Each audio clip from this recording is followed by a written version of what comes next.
Birthday wish ni Cara David, sinang-ayunan ng maraming mga netizen. Nag-viral ang birthday wish ni kapuso journalist Cara David sa kanyang ika-52 kaarawan matapos niyang sabihin sa video. Wish, sana mamatay lahat ng kurakot sa Pilipinas, bago hipan ang kanyang birthday cake.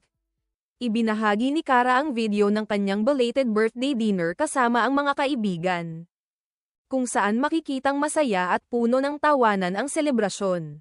Bagamat may halong biro ang kanyang sinabi, marami ang pumuri at sumuporta sa kanyang panawagan laban sa korupsyon. Maraming netizens ang nagsabing inspirasyon si Cara sa pagiging matapang at tapat sa mga isyong panlipunan. Kilala siya sa kanyang mga advokasya sa edukasyon at pagtulong sa mga komunidad. Kaya't hindi na bago ang kanyang matapang na paninindigan. Para sa marami, ang kanyang simple ngunit matapang na pahayag ay sumasalamin sa hinaing ng mga Pilipino para sa isang bansang malaya sa katiwalian.